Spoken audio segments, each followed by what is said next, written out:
வணக்கம். ஐபிசி தமிழின் பிரதான செய்திகள். முதலில் தலைப்புச் செய்திகள். கொழும்பில் வாடகை வீட்டில் தங்கியுள்ளதாக பரவும் தகவல். மஹிந்த வெளியிட்ட விளக்கம். மாணவர்களின் ஆரோக்கியம் ஆபத்தில். ஊட்டச்சத்து குறைந்த உணவுகளால் ஏற்படும் பாதிப்புகள். மறைந்த பாடகி லதாவின் இறுதிக்கிரியை தொடர்பான அறிவிப்பு. பெருவில் பாரிய நிலநடுக்கம் பதிவு. வீடுகளை விட்டு வெளியேறிய மக்கள். சட்டத்துக்கு புறம்பாக நிதியை பயன்படுத்திய அரசியல்வாதிகள். விவசாயிகளுக்கு மகிழ்ச்சி செய்தியை வெளியிட்ட அரசாங்கம். வரவு செலவு திட்டங்கள் தோல்வியடைந்தாலும் அரசாங்கத்தின் இருப்புகள் பாதிப்பு இல்லை. மஹிந்த ஜெயசிங்க. மத்தள விமான நிலைய பயணிகளுக்கு புறப்படுதல் வரி நீக்கம். இனி விரிவான செய்திகள்.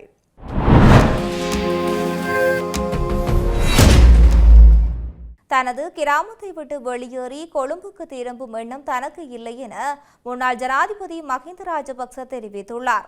கொழும்பில் மீண்டும் குடியேறியுள்ளதாக பரவும் வதந்தி குறித்து ஊடகங்களிடம் கருத்து வெளியிடும் போதே அவர் மேற்கண்டவாறு குறிப்பிட்டுள்ளார். தனது சொந்த கிராமத்தை விட்டு வெளியேறி கொழும்புக்கு திரும்பும் எண்ணம் தனக்கு இல்லை. இருப்பினும் தனக்கு தேவைகளை பொறுத்து கொழும்புக்கு செல்ல வேண்டியிருக்கலாம் என்று அவர் குறிப்பிட்டுள்ளார்.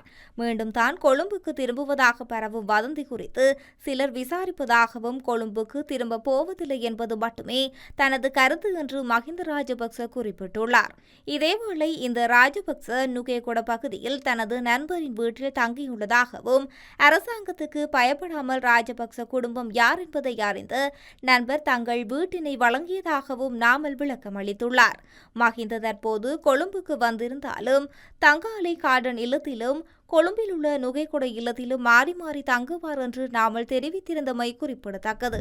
அரசு பாடசாலை மாணவர்கள் குறைந்த விலையில் ஊட்டச்சத்து குறைந்த சிற்றுண்டிகளை அதிகமாக உட்கொள்வதாக தெரிய வந்துள்ளது. விவசாய ஆராய்ச்சி மற்றும் பயிற்சி நிறுவனம் நடத்திய ஆய்விலே இந்த விடயம் தெரிய வந்துள்ளது. அதன்படி கொழும்பு, கம்பகா மற்றும் கண்டி ஆகிய மாவட்டங்களில் உள்ள அரசு மற்றும் தனியார் பாடசாலைகளைச் சேர்ந்த 463 மாணவர்களிடையே இந்த ஆய்வு நடத்தப்பட்டுள்ளதாக தெரிவிக்கப்பட்டுள்ளது. அரசு பாடசாலை மாணவர்கள் குறைந்த விலையில் கொள்வனவு செய்யக்கூடிய போசனை குறைந்த உணவை உட்கொள்ள அதிகம் வாய்ப்புள்ளது. அதே நேரம் காய்கறிகள், கீரைகள் மற்றும் தானியங்களில் தினசரி நுகர்வு குறைவாக உள்ளதாகவும் சுட்டிக்காட்டப்பட்டுள்ளது. இளம் பருவத்தினரின் துரித உணவு, சிற்றுண்டி மற்றும் சக்கரை பானங்கள் நுகர்வு அதிகரிப்பை காட்டுவதாக குறிப்பிடப்பட்டுள்ளது. அரசு பாடசாலைகளில் கல்வி கற்கும் மாணவர்கள் தனியார் பாடசாலைகளில் கல்வி கற்கும் மாணவர்களை விட உடல் ரீதியாக குறைவான செயல்பாடுகளில் ஈடுபடுவதாக ஆய்வில் தெரிய வந்துள்ளது. மேலதிக வகுப்புகள் மற்றும் பரபரப்பான கால அட்டவணைகள் இதற்கு முக்கிய காரணிகளாக அமைவதாக அந்த ஆய்வில் தெரிய வந்துள்ளது. பெற்றோர்கள் தங்கள் குழந்தைகளின் உணவு பழக்க வழக்கங்கள் குறித்து குறைவாகவே அக்கறை செலுத்துவதாக விவசாய ஆராய்ச்சி மற்றும் பயிற்சி நிறுவனம் நடத்திய ஆய்வில் தெரிய வந்துள்ளது. மறைந்த மாபெரும் பாடகி லதா வல்புலவில் இறுதிக்கிரியை தொடர்பான தகவல்கள் வெளியாகியுள்ளன. இதற்கமைய அவரது இறுதிக்கிரியை எதிர்வரும் டிசம்பர் 31 புதன்கிழமை இடம்பெற உள்ளதாக அறிவிக்கப்பட்டுள்ளது. அன்னாரின் உடல் பிற்பகல் 3 மணி முதல் இரவு 10 மணி வரை கொழும்பில் உள்ள தனியார் மலச்சாலையில் அஞ்சலிக்காக வைக்கப்படுகின்றது.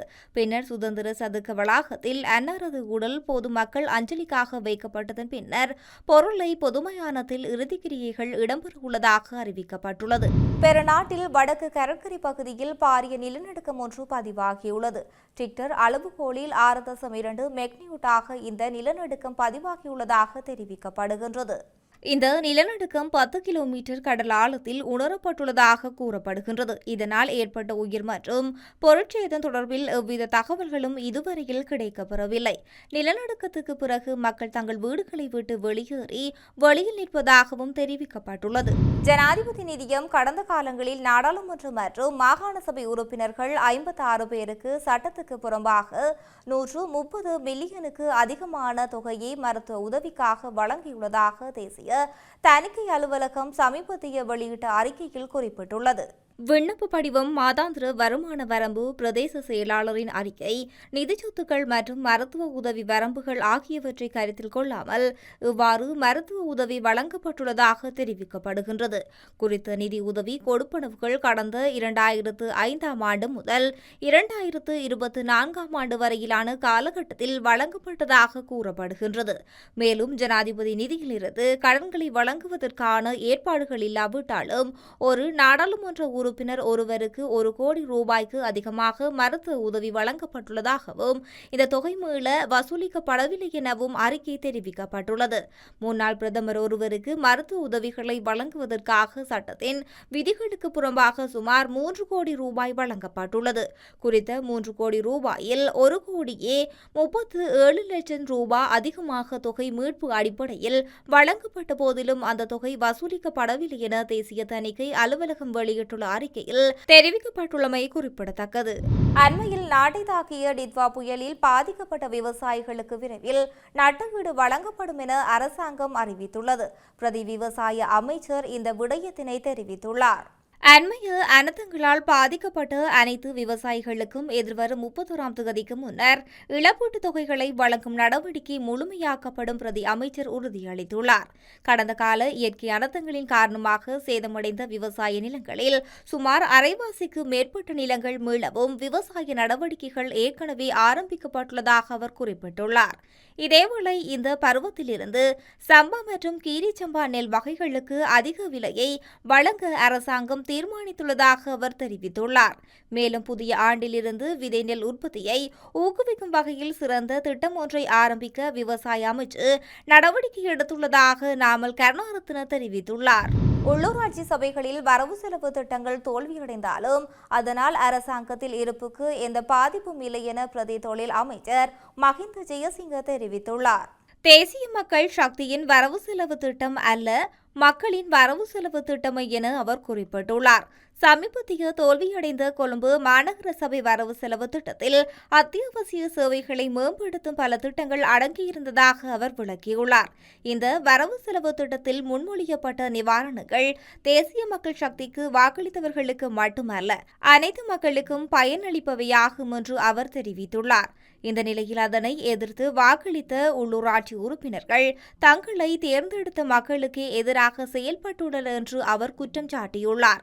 சவால்களுக்கிடையிலும் நாட்டை மீண்டும் கட்டியெழுப்ப அரசாங்கம் நடவடிக்கை எடுத்து வருவதாகவும் அவர் வலியுறுத்தியுள்ளார்.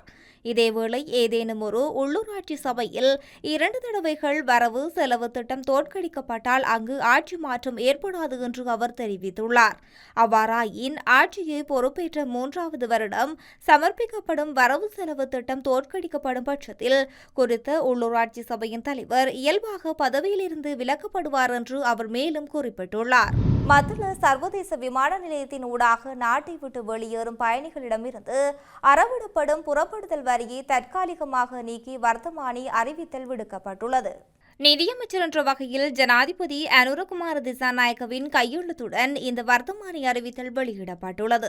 இதன்படி குறித்த வரியில் இருந்து நாளை முதல் அடுத்த ஆண்டு ஜூன் 26ஆம் தேதி வரையில் விலக்களிப்பதற்கு தீர்மானிக்கப்பட்டுள்ளதாக வர்த்தகமானியில் குறிப்பிடப்பட்டுள்ளது. மத்தள சர்வதேச விமான நிலையத்துக்கு பயணிகள் மற்றும் புதிய நிலையான சர்வதேச விமான சேவைகளை ஈர்ப்பதற்கு இதன் மூலம் எதிர்பார்க்கப்படுகின்றது. ஏற்கனவே அமைச்சரவை தீர்மானத்துக்கு அமைய மத்தள ராஜபக்ச சர்வதேச விமான நிலையத்துக்கு நிலையான நேர அட்டவணையுடன் பயணங்களை செயற்படுத்தும் விமான சேவைகளுக்காக விதிக்கப்பட்டிருந்த புறப்படுதல் வரி 2027 ஜூன் மாதம் வரை விலக்களிக்கப்பட்டுள்ளதாக தெரிவிக்கப்பட்டுள்ளது. செய்தி நிறைவாக மீண்டும் தலைப்புச் செய்திகள். கொழும்பில் வாடகை வீட்டில் தங்கியுள்ளதாக பரவும் தகவல், மஹிந்த வெளியிட்ட விளக்கம். மாணவர்களின் ஆரோக்கியம் ஆபத்தில், ஊட்டச்சத்து குறைந்த உணவுகளால் ஏற்படும் பாதிப்புகள். மறைந்த பாடகி லதாவின் இறுதிக்கிரியை தொடர்பான அறிவிப்பு. பெருவில் பாரிய நிலநடுக்கம் பதிவு, வீடுகளை விட்டு வெளியேறிய மக்கள். சட்டத்துக்கு புறம்பாக நிதியை பயன்படுத்திய அரசியல்வாதிகள். விவசாயிகளுக்கு மகிழ்ச்சி செய்தியை வெளியிட்ட அரசாங்கம்.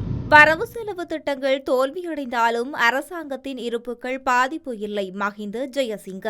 மத்தள விமான நிலைய பயணிகளுக்கு புறப்படுதல் வரி நீக்கம். இத்துடன் ஐபிசி தமிழின் பிரதான செய்திகள் நிறைவடைகின்றன. செய்திகளை உடனுக்குடன் அறிந்து கொள்ள ஐபிசி தமிழ் என்ற யூடியூப் பக்கத்தினூடாக இணைந்திருங்கள். வணக்கம்.